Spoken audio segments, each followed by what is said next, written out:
Welcome to Superchargers. I'm Daniel Thomas. Let's go.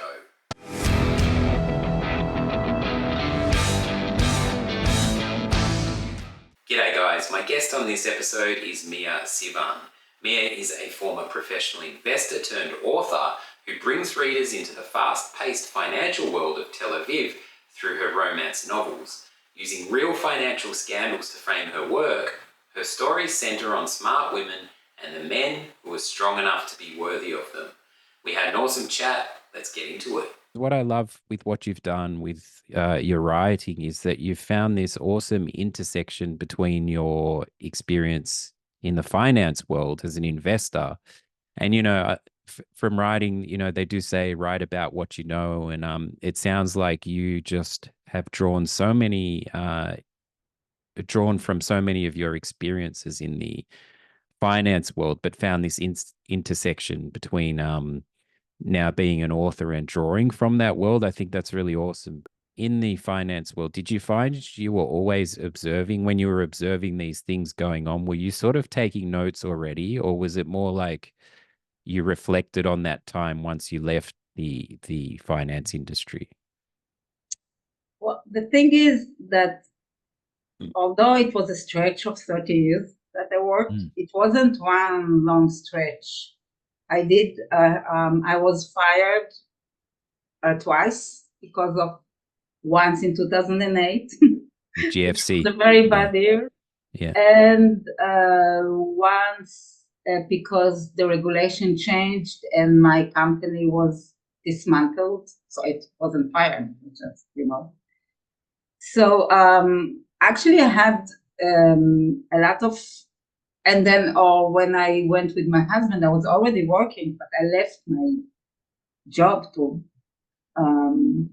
join him. So I did have this time for reflection, as you call it, in the middle of my career as well. Okay.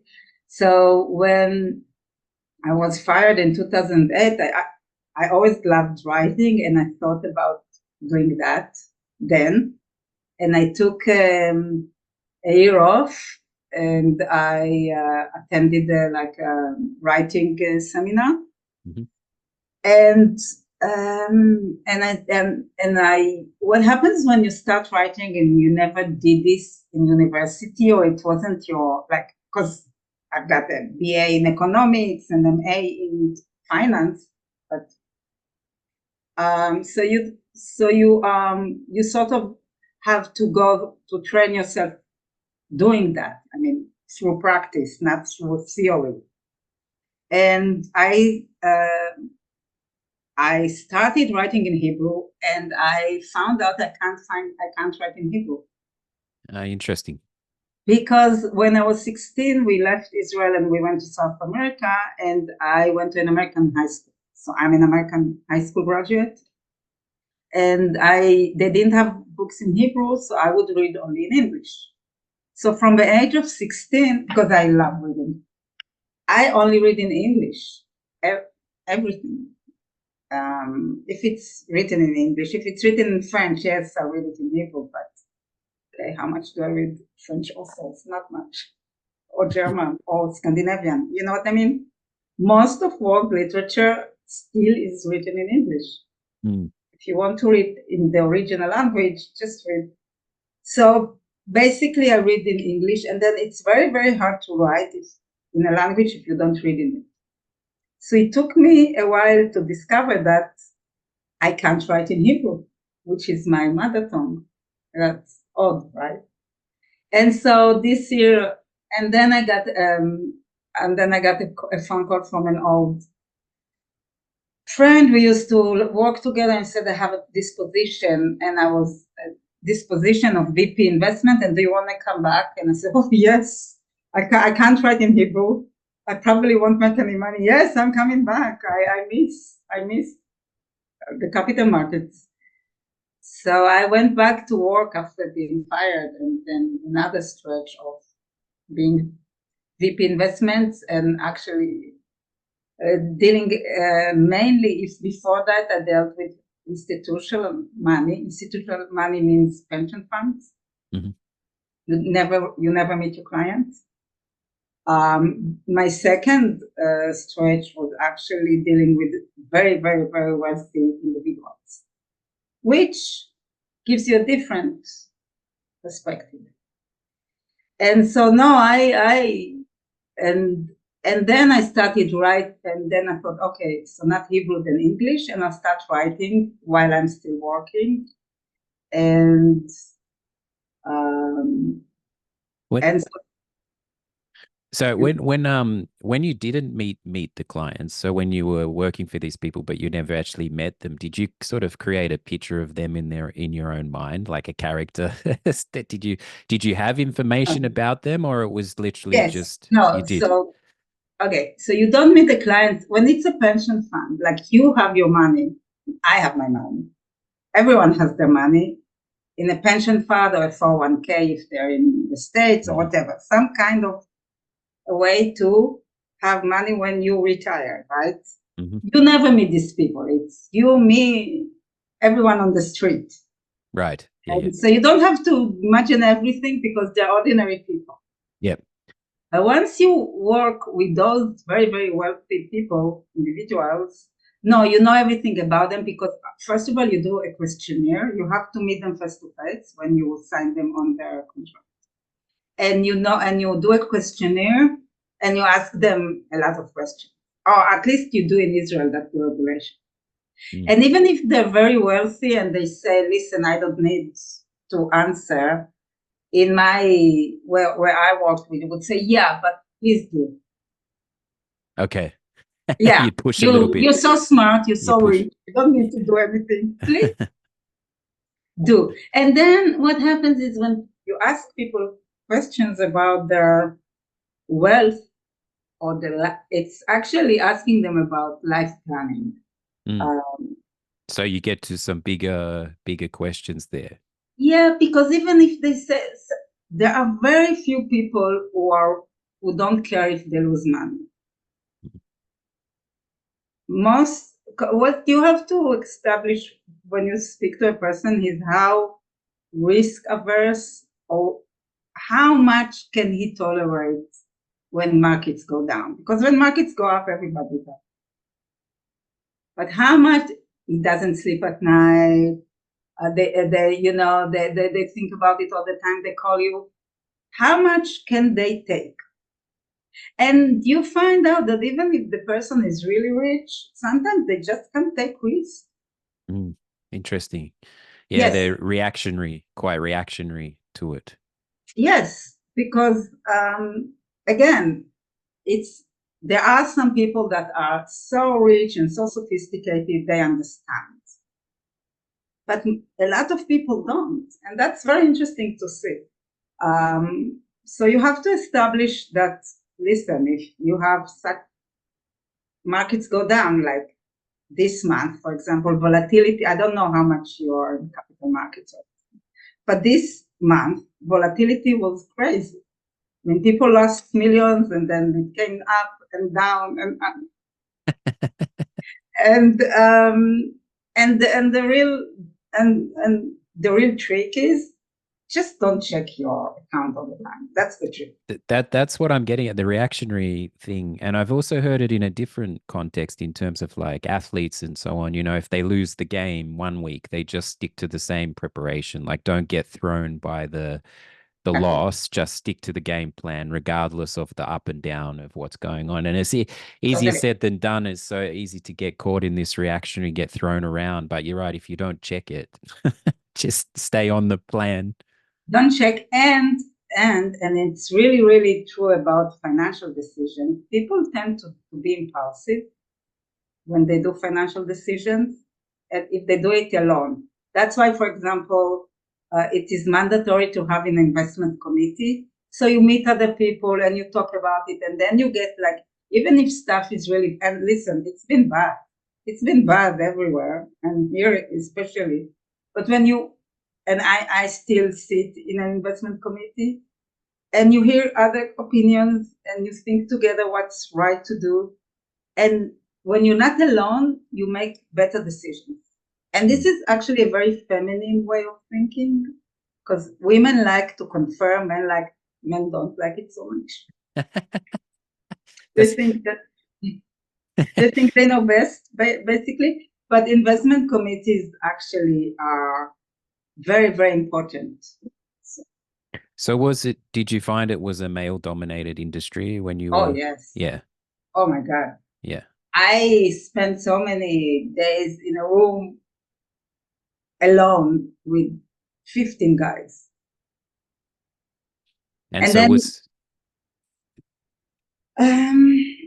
what was that a challenge for you to really yes, be to hold your ground and to be like yes, yeah. yes, it is. First of all, they never ignore the fact that you're female. It's not something, I mean, I never addressed, for example, I always dress very feminine. I am a woman. What I needed to do, and again, most of the money in the world is still held by men. So you need to be, as a woman, and sometimes as a younger woman, you need to establish your authority. Mm. Yes. So this is something that you either learn or you get up. If they don't trust you to run their money. That was my question. Was I guess you need to establish the trust and There is a trick for that too. What you do.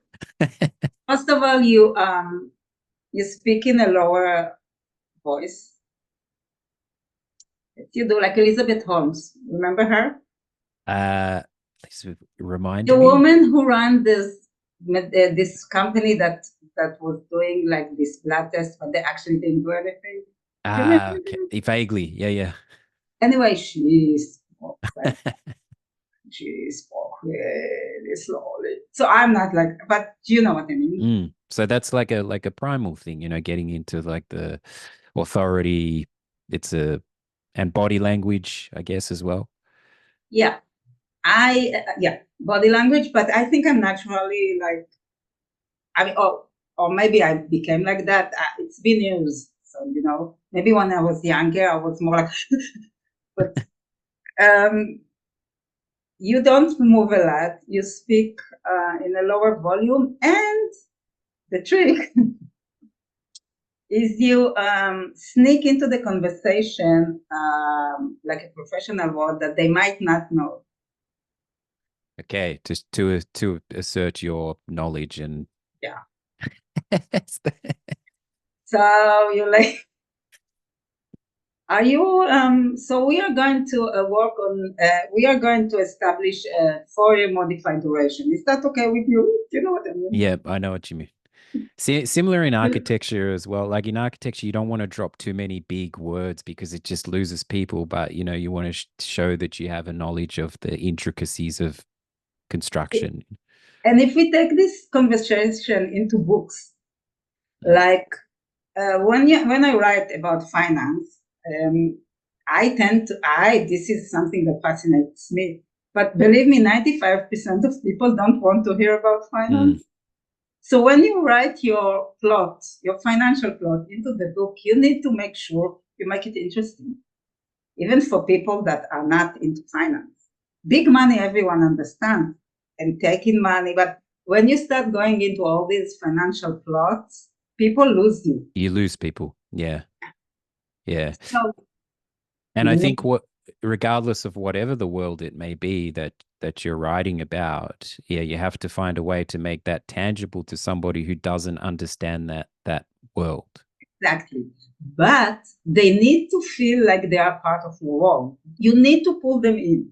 You need to tell them this is an investment company. Look how they work. Look like how they talk. They are different than, I don't know, a bunch of construction workers, right? They have a way.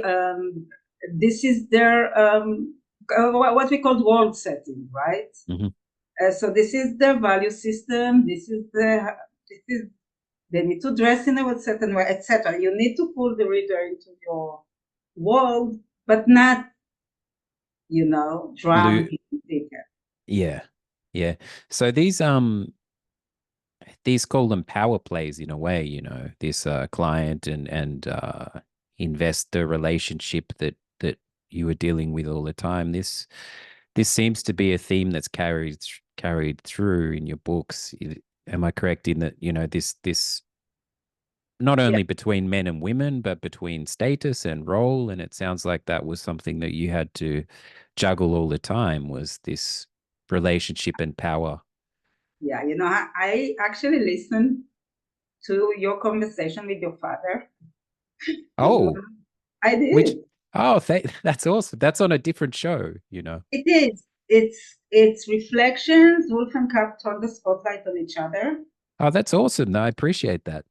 Okay, so your father said something that resonated with me is that you often talk or write about stuff that bothers you, that that you struggle with, or that, and I totally agree.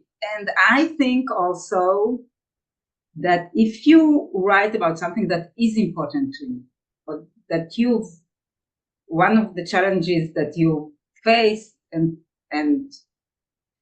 it's more interesting to your readers, and also it carries through that this is something you care about. Mm. And so for me, no matter which book I'm starting to write, in the end, the theme is always a woman in a man's world, or a woman finding her place against this glass ceiling or that obstacle, and how does she? And it's always for me, because I've dealt with it for so long, the life work balance, because women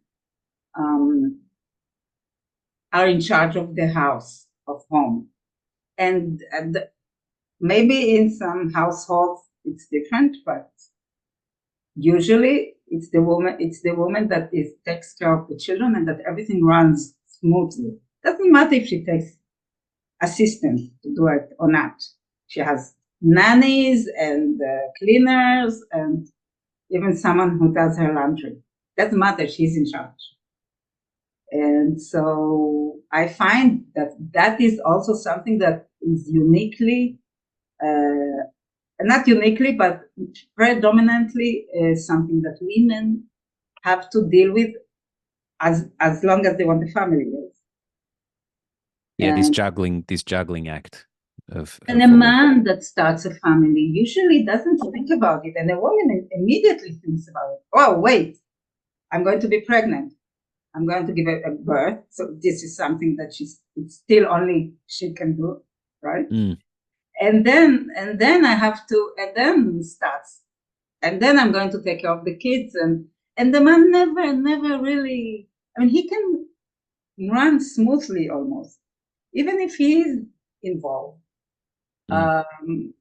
It is as much as she lets him or not let him, or as much as he wants or not want.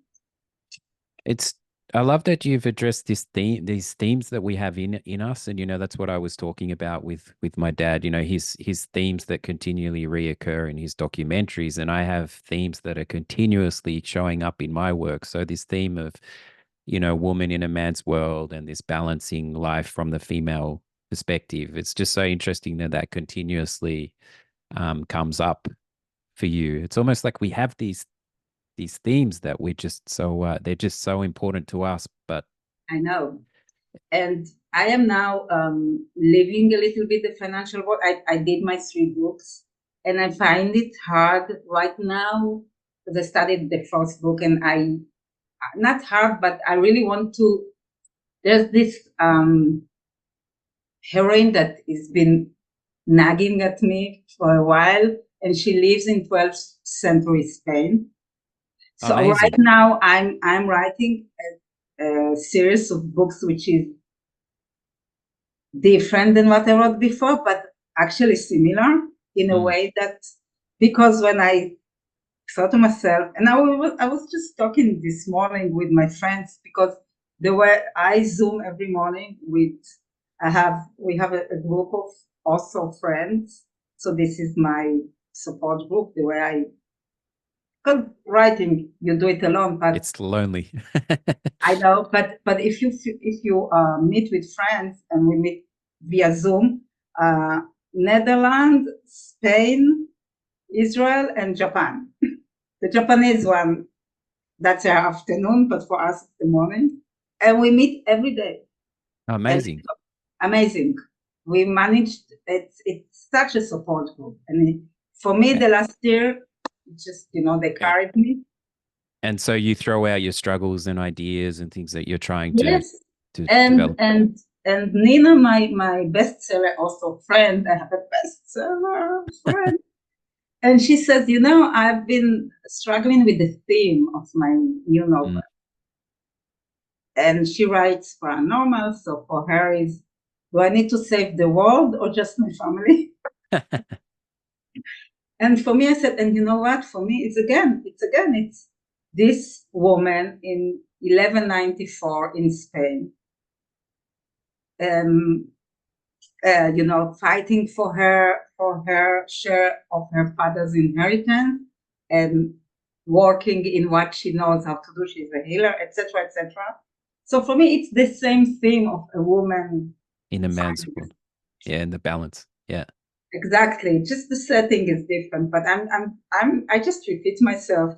But that's yeah. But I imagine this one, there's a heck of a lot of research involved. I read something you wrote about that the research being such a period piece, but to be able to transport back to that that time, so and fun. I like you said that this character's nagging at you. This is a hard thing to define. I get these characters when they nag at you, or this idea that just nags at you. It's like, where does that come from? I wanted to. She is based. Do you know Ivanhoe, the book? I only know we have an Ivanhoe in Melbourne as a place. I don't know the book or the. Well, there's a book, and there's a Jewish character in it, and she's really a female Jewish character. They want to burn her as a witch because she's a healer. So my character is based on her, but not really. But I was so fascinated by Walter Scott that in 1794, I think the book was written or something, wrote a strong Jewish character, female. So it was like the whole world was against her, and you end up liking her the best in the novel. So he was good. And then when they do filming of this character, it's always Elizabeth Taylor that plays her. Always, So this, I thought to myself, I'll just write fanfic. You know what fanfic is? Fun fiction. Fun fiction. No. Yeah, fun fiction. It's like you take a character you really like, and it's like Harry Potter, for example, has tons of fanfic. Like what happens if Snape, hooks up with, I don't know, all sorts of weird play around, yeah. Play around with established characters and established worlds. So what I did is, this is such a good character, but then I thought I studied as fanfic, and then I liked her so much, I changed her completely and took her away from England, and whatever. But a strong female Jewish character in the 12th century when, really the stakes are against you. Yeah, that's fascinating. That sounds like quite a great challenge to be. But research is fun. Don't you like research? Yes, I do. I do a lot. Especially when you feel like a bit of a detective, and you discover these things that you just, and you piece things together. It's like so satisfying. I know, and stuff that is supposedly well known, and you've never heard of it anyway. And then I asked ChatGPT, listen, did anyone, because I'm writing about Toledo in the 12th century, about the institution of translation that translated works from Hebrew and Arabic into Latin. And so the Christian world got a lot of knowledge through that great, huge translation, and it was organized. And I asked ChatGPT if anyone has written a book about it. He said no. And okay, I'm going to do it. Now that's fascinating because that's a big thing with ChatGPT. It's and I'm interested in your thoughts on this because when all this AI came out and stuff, as a writer and as a a storyteller, I had this fear, but then I quickly realized that you just can't replace personal stories or stories that are drawn from your personal experience. But then using the ChatGPT to say, hey, in the year 19 whatever, what was the population of this city? And it just will tell you straight away, this is great. Like, this is I really know. cool. So I would never use it to write because I would lose my voice. And I think our voice is so important. But in terms of this detective work and this research, it's very handy. Listen, it shortens research periods. And I ask him to do something, and then I tell him, please list your online resources. Because sometimes it writes total bullshit. Yes. Yes. So please list your list of resources, and then what I do is I cross-reference it and I check it. But still, this is why this is relative to writing too. I've heard a lot of people saying, oh, you can publish books using ChatGPT and so on. But the thing is, it's sort of the Wild West at the moment. We don't actually know where it's pulling a lot of its information from. So if you write something using ChatGPT, you may not realize that it's pulled that information from someone else. And if you don't cite that or whatever, you can get in serious trouble. So it's great that we push it and say, hey, where did you get that? Like, keep pushing it. I use it sometimes. I never use it to write because I find the writing is very bad. Yeah. Chat doesn't write very well. No. And I do believe I have a voice. I've been told I do. So it's hard to, so I never use it to write my stuff, and I'm a very slow writer. I wish I could use it maybe, but no, you cannot. It's not good enough. But it does shorten, and I don't like research. That's why I went into investment management. You don't do research there. You just, it's useless to do research because a week from now, it's all news. Let's move on. It's outdated before you even get there. Like, if you wait long enough, your pile next to you can just destroy it. So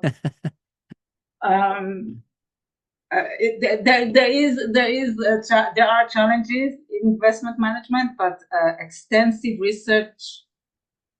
Analytics, yes, you do read analysis. Again, I'm not an analyst, so I just read what they write when I do. So anyway.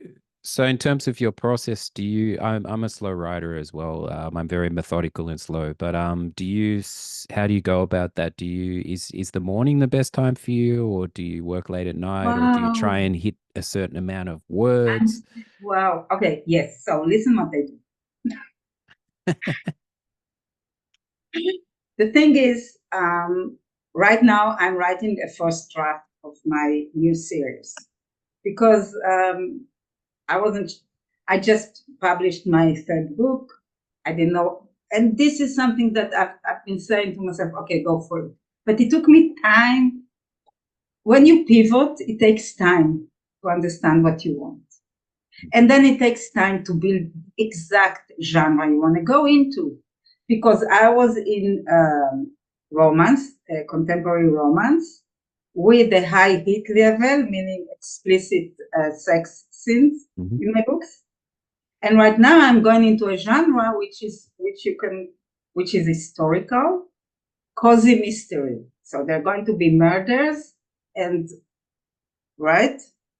totally different genres. But I had to decide the new genre I was going into, and the characters, and so it took me a while to get there. And so I didn't write for quite a long time, just doing research. But right now, when I'm writing my first draft, so what I do is every day I have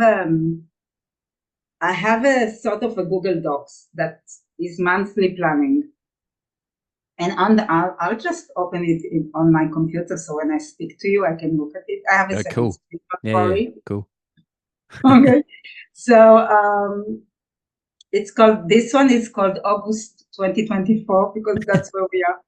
And then so it's got like columns, which is the date, daily words written, planned tasks, and whether I did them, comments, and whether or not I did yoga this day. I love it. I love it. So this is like 5 columns that I'm very simple. Yeah. And then so for August, and then what I do is I'm very and I tell myself every day planned tasks. I never start a day without knowing Mm-hmm. plan task for this day. Yep. Sometimes, and since it's Google Docs, I mean you can be on the moon and reach it, right? Yeah. I mean it's you reach it everywhere. You don't have to be on a computer. Yeah. So I can think of a task and just write it for the next day or the next. So right now I was on vacation in Greece and I came back and then I started writing my book.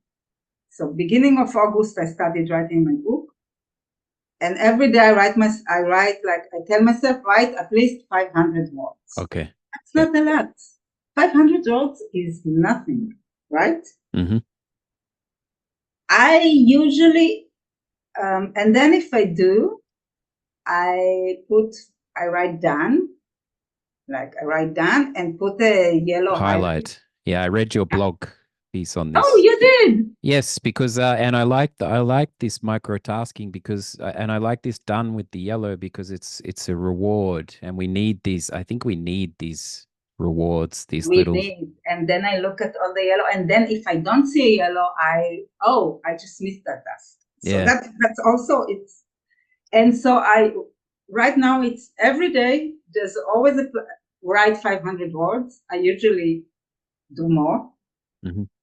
No, morning is not a good time for me. Actually, okay. not. Actually, not so much.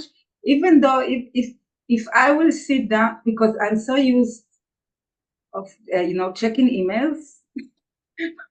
I mean, it's still. I hate when I have unread emails. It's like it's freaking me out. So that's a priority for you. Yeah. It is. And I know it's from my years as an investment manager because you have to check your inbox every day if there's like an IPO or this or that, and you can't miss anything. I know it's a bad habit.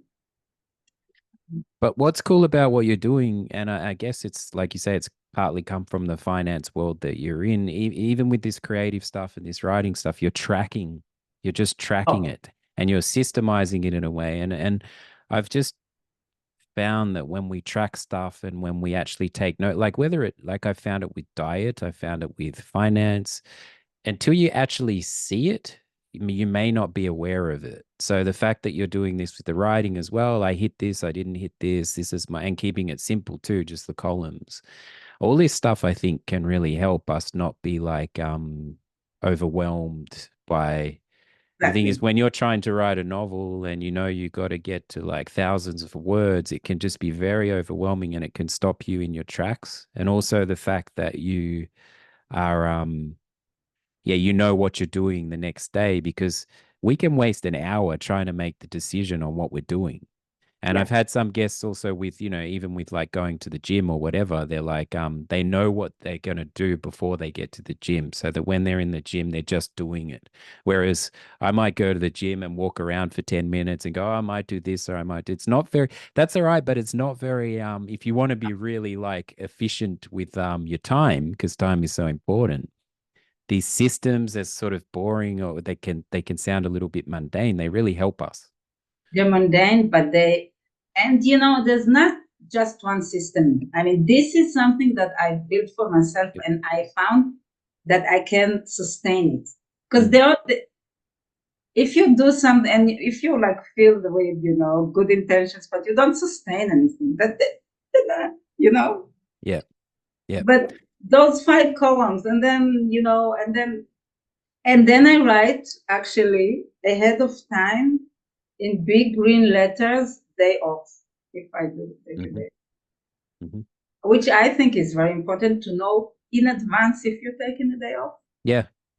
Yeah. Um, And I've said this before, but just with my own creative work, I had a moment where I realized that my son, he's 11 now, he didn't know when I was working and when I wasn't. So, like on the weekend, he would be like, Papa, should I leave you alone right now? And when I realized that it was all blending, I was like, I have to get some clarity on this so that he knows, and so that my time with him is present, the best I can be with him, because I know I did my time yesterday, whereas it used to all just blend and I would go off for a couple of hours on the weekend and he just didn't know. So I was like, it's a little unfair on him when he just doesn't know Totally. when I'm working or not. So I need to be clear. I need to be clear about that. Yes. And, and family time, if you're talking about it, what I found is like, okay, kids like to eat. So what they do, and I like to cook. For me, it's a good thing to cook.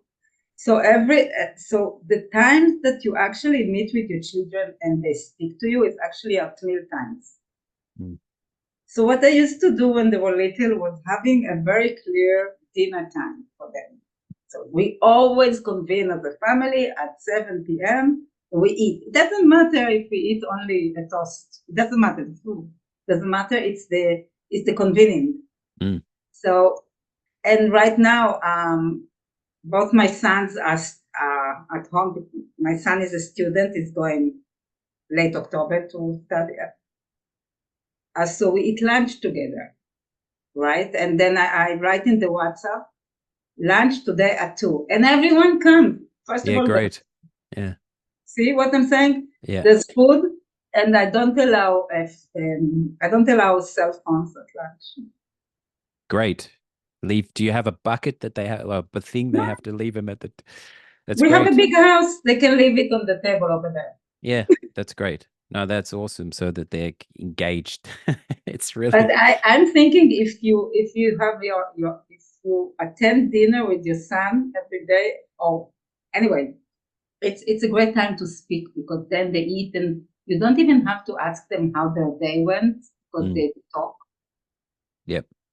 Yeah, no, for sure. This quality of time, even if it's a short time. Yeah.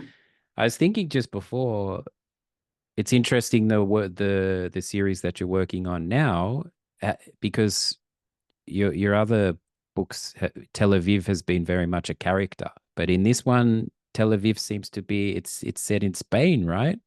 Is that a big step for you to move away from the Tel Yes. Aviv setting? Yes. Yes. It is. I'll have to do it, you know, with you. It's actually the first time I'm talking about it. Mm. I have to, when you pivot, you have to, I mean, it's like I'm a romance author from Tel Aviv. Now I have to brand myself. And then I'm thinking, if I, yes, I am still from Tel Aviv, but I'm going to write, so I can, I need to rebrand myself. And I'm doing like a research trip to Spain Oh, next. awesome. Yeah, I know, fun. Yeah, So great. this November, I'm going to Toledo and Sevilla and Granada, Cordoba. I speak Spanish, by the way. So, Cool. Yeah. yeah, because I used to live in South America, right? Yeah, true. True. So, yes, you are totally correct. But I see that you also changed yourself several times, didn't you? Many times. Yeah. Many times. Yeah. And I'm thinking, I'm still an author. I'll just have to, maybe I'll take a different pen name and I'll change maybe my site a little, but basically my website, I mean. But basically at core, I think I'm not going to change that much. We touched on it earlier a little bit about this microtasking. Is there something you do in like a daily practice that you would recommend to people as a like challenge or a life hack or something that can help them in any area of life? It could be challenging somebody to write if they haven't before, or to go on an adventure, or anything really. Is there something that springs to mind? But if they don't want to write, then I can't challenge them to write, obviously. But if you do want to write, my best advice is, first of all, write every day. And second of all, set yourself a very small amount of words to write every day. And so if you accomplish that, like if you write, even if you write 200 words every day, at the end of 200 days, you'll have 40,000 words, right? So after half a year, you have a novella. So, and then that's just from writing 200 words a day. I'm cheating here because you need to edit. But also, you know, a word becomes a sentence, and a sentence becomes a paragraph, and a paragraph becomes a chapter. And what again I find is that when I do persist, it's easier. It's like a muscle, like any other muscle. It's a muscle. So it's a worn out advice. It's been given many times, but if you do something every day, you'll get better at it, and it will come easier. Yeah, it applies to many things. Where can people find you and the books? So I have a website, miasivan.com. Just Google Mia Sivan, you'll get there. Well, it's been awesome chatting to you. We've really covered a lot. I could chat to you for hours if my computer wasn't gonna like blow up. No, I was a little nervous because I'm not doing a lot of podcasts, so I was nervous. But I also prepared myself a little and got to know you. And I find that it's helpful to. So thank you. I enjoyed it a lot. There you go, guys. Honest ratings for the show on Apple are appreciated. If you have a guest suggestion, please feel free to reach out on my website at danielthomas.co. I'm also on social media at Mr. Dan Thomas. Catch you on the next episode.